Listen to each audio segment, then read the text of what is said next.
Мусорная реформа стартовала в России с 1 января 2019 года. Ее цель – ликвидация незаконных свалок и переход на раздельный сбор отходов. Но к такому люди пока только приучаются. Я думаю, это хорошо, но многие этим не пользуются, этими контейнерами. А вы? Я стараюсь пользоваться, но делаю это часто, редко выбрасываю общие. Это удобно, я бы сказал. Для тех, кто следит за экологией. А вы следите? Почему?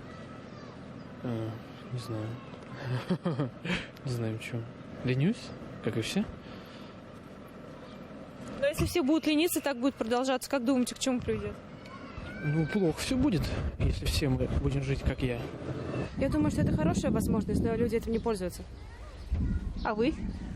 Нет, потому что это очень долго, утомительно. Сортировать и перерабатывать отходы теперь считается необходимым для того, чтобы затем использовать их повторно. Контейнеры для раздельного сбора мусора постепенно появляются во многих дворах. Чаще всего это отдельные емкости для сбора пластика, бумаги и стекла. С раздельного сбора именно этих видов отходов проще всего начать приобщаться к мусорной реформе. И если контейнеров для стекла и бумаги пока не так много, то сетки для пластиковых бутылок можно встретить достаточно часто. Что же ждет потом эти отходы? Об этом и не только поговорим сегодня. В эфире программа «Генеральная уборка». Здравствуйте. Это обычный двор в Уфимском микрорайоне «Зеленая роща» и обычная контейнерная площадка. Отличает ее от других, пожалуй, сетка для сбора пластиковых бутылок. Такие на территориях многоквартирных домов по инициативе отдельных предпринимателей появились задолго до контейнеров для раздельного сбора ТКО, которые с 1 января 2019 года в рамках мусорной реформы устанавливают региональные операторы. Казалось бы, хорошее дело. Пластик не выбрасывается на свалку, а идет на переработку. Но не все так радужно. С началом реформы обращения в сфере отходов обострилась ситуация в части установки предпринимателями собственных контейнеров для сбора вторичных материальных ресурсов. Сетки, которые установлены для сбора ПЭТ-сеток, они не проинвентаризированы. Зачастую региональный оператор местной администрации не знает, кто этот предприниматель, каким образом он осуществляет свою деятельность. Очень часто сталкиваемся с такими случаями, что контейнерная площадка установлена, рядом стоят несколько ПЭТ-сеток, которые, по сути, стоят на муниципальной земле или на земле управляющей компании. Договорные отношения или аренда земельного участка никаким образом не оформлена. И предприниматель самостоятельно ориентирует население на сдачу вторичных материальных ресурсов. Проблемой является и то, что заполненные сетки порой стоят месяцами, прежде чем предприимчивые бизнесмены удосужатся их вывести. При этом с 1 января 2019 года ответственность за весь комплекс мер по вывозу отходов вообще лежит на региональном операторе.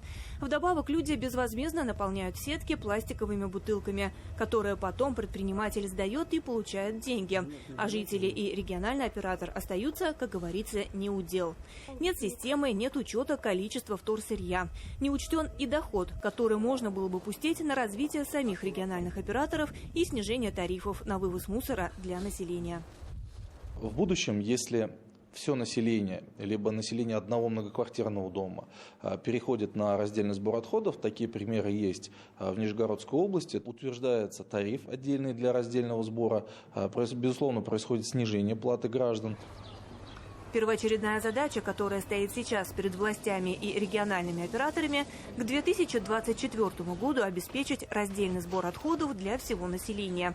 При этом жителям пора перестать кидать все отходы в общее ведро.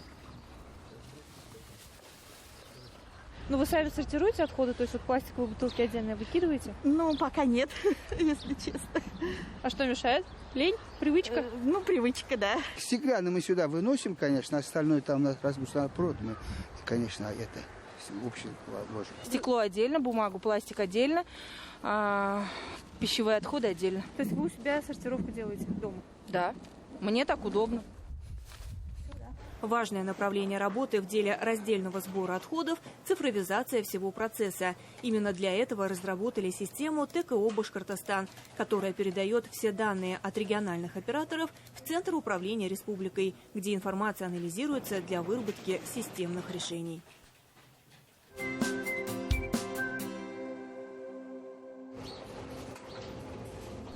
А вот сюда, на мусоросортировочный комплекс «Мохито СТР» в Стерлитамаке, привозят те самые пластиковые бутылки. Но все же большую часть таких отходов сортируют и доставляют на завод сами жители. Принимают здесь пластик и от предпринимателей. Это пластиковые бутылки не из мусорных ведер, которые кухонные. Эти пластиковые бутылки привозят нам жители. Мы их собираем вот в сетчатых упаковках и так далее. То есть это совершенно отдельный вид бутылочек, которые мы собираем по городу. Сейчас у нас стоит прокалыватель внутри пресса, который прокалывает каждую бутылку, сдавливает их и в таком виде прессованном мы упаковываем их для дальнейшей продажи. ПЭТ-бутылки могут полностью переработать, в то время как на их разложение на полигонах уходит до 450 лет. Из пластика можно сделать мебель, сетку для дорожного покрытия и даже одежду.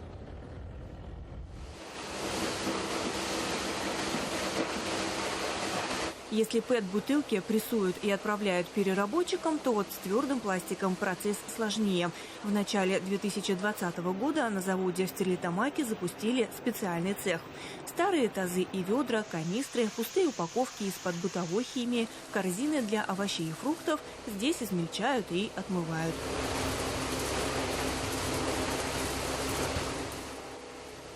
В цехе по переработке твердого пластика 3 мойки для разных видов сырья. Это позволяет увеличить производительность на предприятии. За час на линии перерабатывают до 8 тонн отходов. На выходе получается так называемый флекс. Самое главное, что все это до этого отправлялось на полигон. Все то, что можно дальше обработать, из-за того, что не было этой технологии, раньше закапывалось в землю. Этот пластик, он точно не разложится. Переработанный пластик с завода в Стерлитамаке, в числе прочих, отправляют в Азербайджан и Узбекистан. Если же брать деятельность мусоросортировочного комплекса «Мохито СТР» в целом, то представьте большой 20-подъездный 9-этажный дом. Примерно такой объем отходов с начала работы завода в 2012 году не захоронили на полигоне, а отправили на переработку. Сегодня мы используем пластиковые бутылки. Я подготовила заготовочки, отрезала лишнее. И сегодня мы с детьми будем делать пингвинов.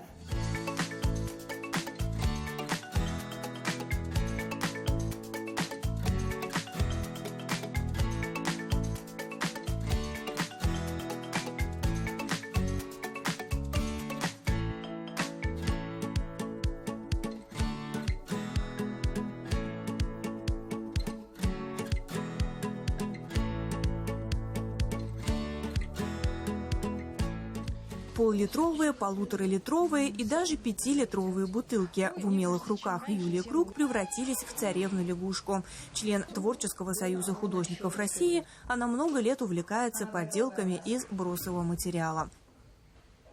Вообще сейчас такая тенденция у европейских художников, то, что они очень много используют именно вторсырья. Как бы это поддерживается во всех странах, потому что это очень экологичная тема. И я решила тоже попробовать. То есть мне интересно было, что у меня из этого выйдет. Таким образом, в мастерской вносят свой вклад в сохранение природы и учат в каждом вторсырье видеть возможности для творчества.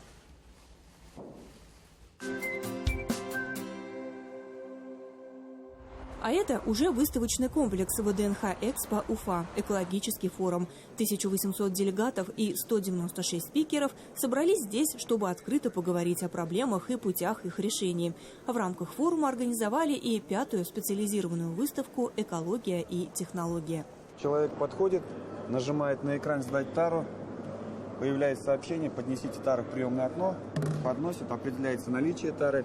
Затем она засовывается. Здесь все безопасно, стоят специальные датчики, чтобы человека ничего не порезало. Здесь стоит скрывающее окно, руку убрали.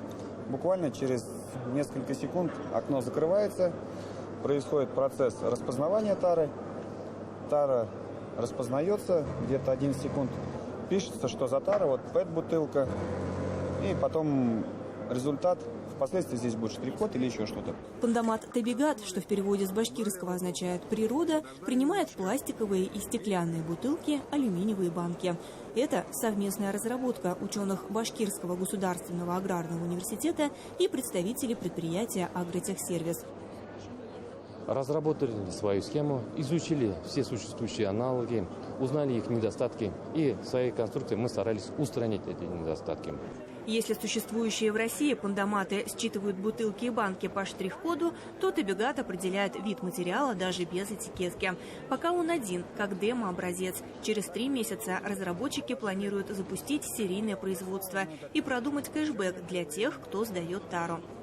На выставке в рамках экологического форума многие профильные компании, ведущие вузы республики, региональные операторы по обращению с ТКО представили инновационные подходы к решению экологических проблем, современные технологии и новые материалы.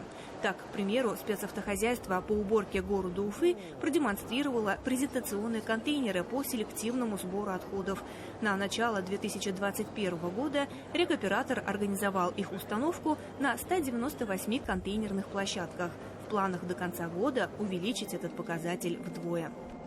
Мы призываем горожан делить отходы на 3 фракции.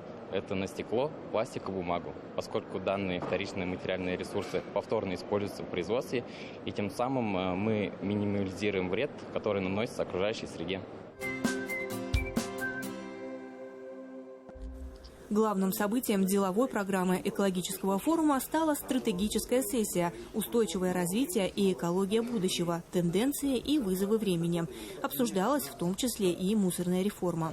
Суть мусорной реформы – создать систему, комплексную систему обращения с отходами, но чтобы она все-таки была и заканчивалась переработкой вторичного сырья и созданием новых продуктов. Мы рассчитываем, что у нас сортировка к 30 году в соответствии с указом президента 100% будет достигнута. Вот к этому мы идем. То есть мы ставим задачи амбициозные, прямо абсолютно амбициозные. К 30 году 100% сортировка. 24 год у нас отсечка, потому что нацпроект должен будет перезагрузиться. Но темп, который сегодня взят, кстати, по раздельному сбору у нас сегодня к концу этого года порядка 40% ожидается, что население будет разделять мусор. Это достаточно хороший темп.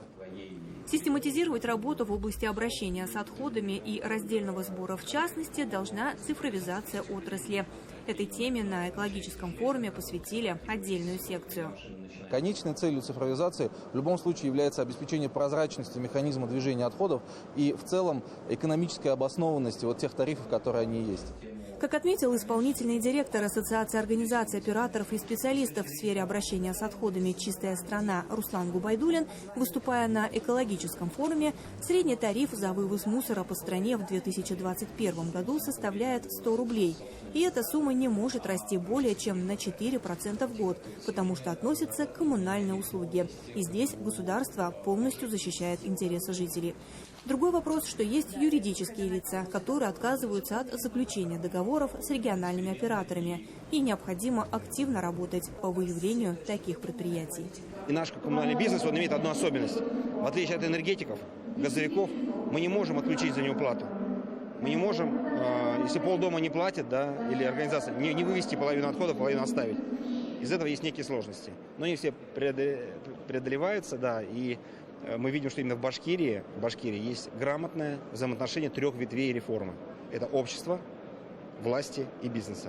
И поэтому мы уверены, что у вас все будет очень хорошо.